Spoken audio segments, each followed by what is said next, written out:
د کاسرې د ګټې نه دی د خټو ډکې خپې په ما چاپې کوینه او ته په توده پړستن کې پروت یې په ما د جنګي چنې لارې جوړوینه او په خوار نصیب کې به مې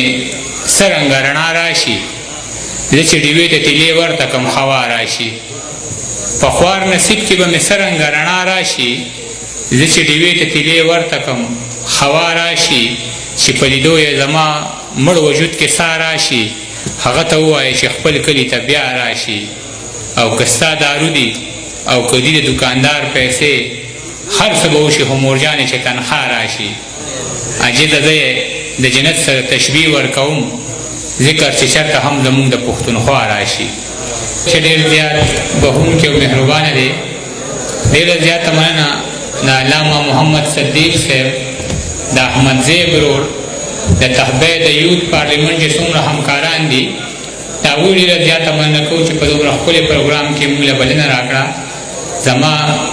د قلم ملګري زما د مرکو ملګري حکیم سید اوتر صاحب غدل مومن صاحب مفتی هلال صاحب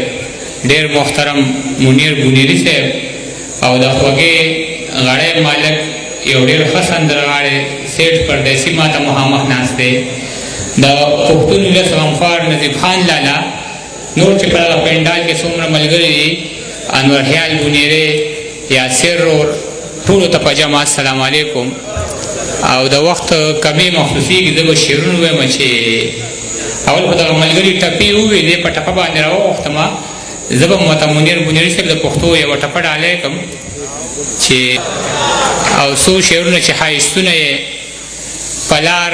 خپو پسې ګرځي سپرلي هم زما د یار خپو پسې ګرځي ښایستونه یې په لار خپو پسې ګرځي سپرلي هم زما د یار خپو پسې ګرځي د دې دور د حاکم نه انصاف غواړي یو سړی دلته د مار خپو پسې ګرځي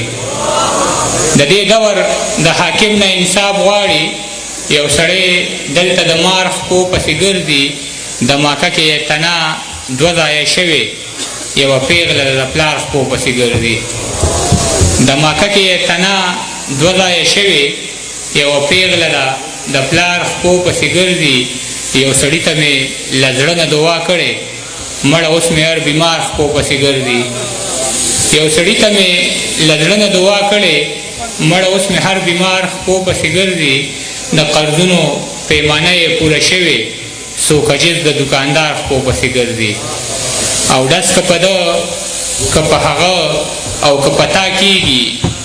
جنګ که د هر چا وي تاوان پکې زما کېږي ډس که په ده که په هغه او که په تا کېږي جنګ که د هر چا وي تاوان پکې زما کېږي نه په سلګو کېږي اشنا نه په جړا کېږي ژوند چې بېیاره شي نو صرف په سودا کېږي ما سره دا خبره څوک منې لاس اوچت کې زمونږ په هر تاوان کې ګټه د باچا کېږي ما سره دا خبره څوک منې لاس اوچت کې زمونږ په هر تاوان کې ګټه د باچا کېږي یو ته خو نه چې په خوله به درله لاس کېږدم په ما عجز پورې د هر سړي خندا کېږي